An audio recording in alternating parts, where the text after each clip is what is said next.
Hi friends, this is Venkatesh Devasani. ఈరోజు మనం Indian సొసైటీకి సంబంధించినటువంటి వృద్ధాప్యం అనేటువంటి అంశం గురించి గత వీడియోలో డిస్కస్ చేయడం జరిగింది. ఆ యొక్క వీడియోకు కొనసాగింపుగా మరికొన్ని ప్రశ్నలని చూద్దాం. అందులో భాగంగా 16వ ప్రశ్న చూడండి. తల్లిదండ్రుల వృద్ధుల సంక్షేమం మరియు నిర్వహణ చట్టం అనేది ఎప్పుడు రూపొందించారని అడుగుతున్నారండి. అయితే నేటి సమాజంలో కన్న తల్లిదండ్రులని తమ యొక్క పిల్లలు అనేది వారు పట్టించుకోలేకపోవడంతో వారు జీవిత చరమాంక దశలో అనేక ఇబ్బందులను ఎదుర్కోవడం జరుగుతుంది. దీంతో వృద్ధులకి రాజ్యాంగపరంగా మరియు సామాజిక పరంగా ఒక భద్రత కల్పించాలని ఉద్దేశంతో 2007 సంవత్సరంలో తల్లిదండ్రుల వృద్ధుల సంక్షేమ మరియు నిర్వహణ చట్టాన్ని అయితే రూపొందించడం జరిగింది. ఈ యొక్క చట్టం అనేది మొదటిసారిగా వృద్ధులకి తన సంరక్షణ పట్ల అవగాహనని కల్పించారని గుర్తుంచుకోండి. ఇది 2007 సంవత్సరం డిసెంబర్ 31వ తేదీన రోజున అమల్లోకి రావడం జరిగింది. ఇక 17వ ప్రశ్న, నూతన జాతీయ వృద్ధుల విధానాన్ని ఎప్పుడు రూపొందించారు? మనం గత వీడియోలో డిస్కస్ చేశామండి. జాతీయ వృద్ధులకు సంబంధించి ఒక సంక్షేమ విధానాన్ని తీసుకురావాలని వారు భావించారు ప్రభుత్వం. అప్పుడు మొట్టమొదటిసారిగా 1999 సంవత్సరంలో జాతీయ వృద్ధుల విధానాన్ని తీసుకొస్తే దానిని కొనసాగింపుగా చేసుకుంటూ ఆ యొక్క నూతన జాతీయ వృద్ధుల విధానాన్ని 2011 సంవత్సరంలో తీసుకురావడం జరిగిందండి. తొలి వృద్ధుల జాతీయ విధానం అంటేనేమో 1999 అని గుర్తుంచుకోండి. నూతన జాతీయ వృద్ధుల విధానం అంటే 2011 అని గుర్తుంచుకోండి. ఇక 18వ ప్రశ్న, జాతీయ వృద్ధుల కార్యాచరణ ప్రణాళికను ఎప్పుడు అమల్లోకి రావడం జరిగిందని అడుగుతున్నాడు. జాతీయ వృద్ధుల కార్యాచరణ ప్రణాళిక అనేది 2020 సంవత్సరం ఏప్రిల్ 1వ తేదీన అమల్లోకి రావడం జరిగింది. ఇందులో 4 ఉప ప్రణాళికలు కూడా ఉండడం జరిగాయి. 18వ ప్రశ్న, రాష్ట్రీయ వయోశ్రీ పథకాన్ని ఎప్పుడు ప్రారంభించారు లేదా ఎక్కడ ప్రారంభించారని అడుగుతున్నారండి. వృద్ధులకు సంబంధించినటువంటి పథకం అండి ఈ యొక్క రాష్ట్రీయ వయోశ్రీ. దీనిని మొట్టమొదటిసారిగా 2015-16 బడ్జెట్ స్పీచ్లో ఈ పథకం గురించి ప్రకటించడం జరిగింది. అయితే ఈ పథకాన్ని 2017 ఏప్రిల్ 1వ తేదీన ఆంధ్రప్రదేశ్లో ఉన్నటువంటి నెల్లూరులో ప్రారంభించడం జరిగింది. అయితే ఈ యొక్క పథకం యొక్క ముఖ్య ఉద్దేశం ఏంటి అంటే నెలకి 15,000 కంటే తక్కువ ఆదాయం ఉన్నటువంటి వారికి ఉపకరణాలు అందిస్తారు. ఎవరి కుటుంబంలో అయితే 15,000 కంటే తక్కువ ఆదాయం ఉన్నటువంటి వృద్ధులు ఉంటారో వారికి కొన్ని పరికరాలను అందిస్తారండి.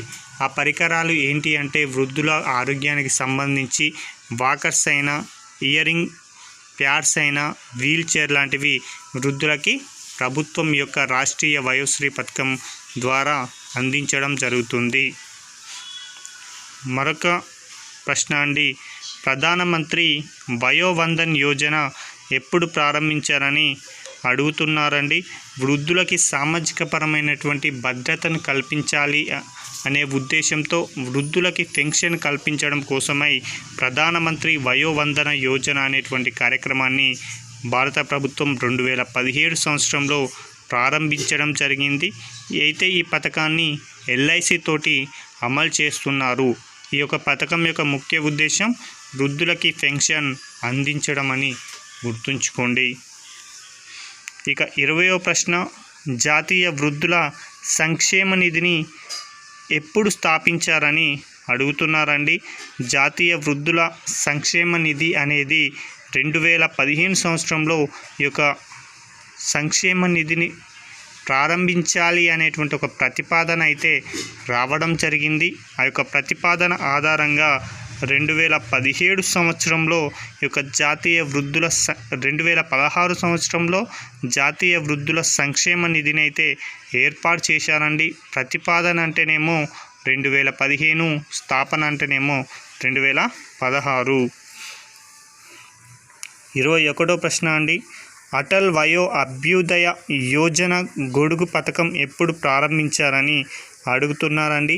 అనేక పథకాలను ఒకే గొడుగు కిందికి తీసుకొచ్చి ఈ యొక్క అటల్ వయో అభ్యుదయ యోజన అనేటువంటి పథకాన్ని 2022 ఫిబ్రవరి 9వ తేదీన ప్రభుత్వం ప్రారంభించింది. ఇక 22వ ప్రశ్న, వృద్ధుల సంక్షేమానికి తోడ్పడేటువంటి స్టార్టప్లను ప్రోత్సహించేటువంటి ఆర్థిక వ్యవస్థను ఏమని పిలుస్తారని అడుగుతున్నారండి. వృద్ధుల సంక్షేమం కోసం కొన్ని స్టార్టప్ కంపెనీలు అనేవి ఎనలేని కృషి అనేది చేయడం జరుగుతుంది. అలాంటి స్టార్టప్లను ప్రోత్సహించే విధానం, వృద్ధుల సంక్షేమం కోసం ఏవైతే స్టార్టప్లు ఉంటాయో ఆ యొక్క స్టార్టప్లను ప్రోత్సహించే విధానాన్ని మనం సిల్వర్ ఎకానమీ అని పిలవడం జరుగుతుంది. ఇక 23వ ప్రశ్న, వరిష్ఠ పింఛన్ బీమా యోజన పథకం ఎప్పటి నుంచి అమలు పరుస్తున్నారని అడుగుతున్నారండి. వరిష్ఠ బీమా యోజన పథకాన్ని 2014 ఆగస్టు 14వ తేదీ నుంచి ఈ యొక్క పథకాన్ని అయితే అమలు చేయడం జరుగుతుంది. ఎందుకోసం ఈ యొక్క పథకం అంటే సంక్షేమ పథకాల అమలులో పింఛన్దారులను భాగస్వామ్యం చేయడం కోసమై దీనిని ప్రారంభించడం జరిగింది. ఓకేనా, ఎప్పుడు అంటే 2014 ఆగస్టు 14 అని గుర్తుంచుకోండి. 24వ ప్రశ్న అండి, వయోశ్రేష్ఠ సమ్మాన్ అవార్డులని ఎప్పటి నుంచి ప్రదానం చేస్తున్నారని అడుగుతున్నారండి. ఈ యొక్క 13 రంగాలలో వృద్ధుల సంక్షేమం కొరకు కృషి చేసినటువంటి వారికి ఈ యొక్క వయోశ్రేష్ఠ సమ్మాన్ అవార్డులు అనేవి ప్రదానం చేస్తున్నారు. అవి ఎప్పటి నుంచి ప్రదానం చేస్తున్నారంటే 2013 సంవత్సరం జనవరి 22 నుంచి ఈ యొక్క అవార్డులని ప్రదానం చేయడం జరుగుతుంది. ఇక 25వ ప్రశ్న, జాతీయ వృద్ధాప్య మండలిని ఎప్పుడు ప్రారంభించారని అడుగుతున్నారండి. జాతీయ వృద్ధాప్య మండలిని 1999 సంవత్సరంలో national council for old people పేరుతో ప్రారంభించడం జరిగింది. అదేవిధంగా 2012 సంవత్సరంలో నేషనల్ కౌన్సిల్ ఫర్ సీనియర్ సిటిజన్స్గా దీని యొక్క పేరునైతే మార్చారండి. మొదటిసారిగా ఎప్పుడు ఏర్పాటు చేశారు జాతీయ వృద్ధాప్య మండలి అంటే 1999.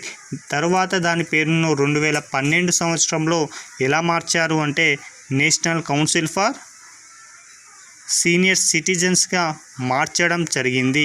అయితే ఈ యొక్క జాతీయ వృద్ధాప్య మండలికి ఎవరు చైర్మన్గా బాధ్యతలు నిర్వహిస్తారంటే కేంద్ర సామాజిక న్యాయం మరియు సాధికారత శాఖ మంత్రివర్యులు ఎవరైతే ఉన్నారో వారే ఈ యొక్క మండలికి చైర్మన్గా బాధ్యతలను నిర్వహించడం జరుగుతుంది. ఇక 26వ ప్రశ్న, జాతీయ వృద్ధుల ఆరోగ్య సంరక్షణ పథకాన్ని ఎప్పుడు ప్రారంభించారని అడుగుతున్నారండి.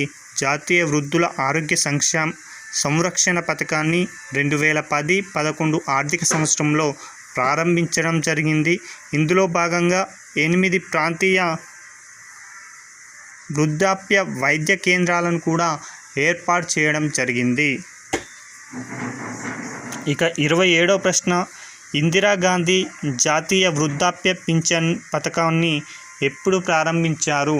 వృద్ధులకి సామాజిక భద్రతను కల్పించడం కోసమై నాటి ప్రభుత్వం 1995 సంవత్సరంలో జాతీయ సామాజిక సహాయ పథకం కింద వృద్ధులకు పెన్షన్ అనేది అందించే కార్యక్రమాన్ని ప్రారంభించింది. అయితే తదుపరి 2007 సంవత్సరంలో మన్మోహన్ సింగ్ గారి ప్రభుత్వం దీని యొక్క పేరును ఇందిరాగాంధీ జాతీయ వృద్ధుల పెన్షన్గా మార్పు చేయడం జరిగింది. అయితే దీని ప్రకారం ఇందిరాగాంధీ జాతీయ వృద్ధుల పెన్షన్ ప్రకారం ఎంత వయసు ఉన్నటువంటి వారికి పెన్షన్ అనేది అందించడం జరుగుతుంది అంటే ఎవరి వయసు అయితే 60 సంవత్సరాలు దాటి ఉంటాయో వారికి 2007 సంవత్సరం నుంచి ఈ యొక్క పెన్షన్ని 200 రూపాయలుగా అందించడం జరుగుతుంది. దీనిని అమలు పరిచేటువంటి శాఖ వచ్చేసి గ్రామీణాభివృద్ధి శాఖ అని గుర్తుంచుకోండి. ఇక ఈరోజు చివరి ప్రశ్న, national help line for senior citizen number ఏది అని అడుగుతున్నారండి. వృద్ధులకు సంబంధించి సంక్షేమ పథకాలను అందించడం కోసం మరియు వృద్ధులకు సంబంధించి ఏమైనా సమస్యలను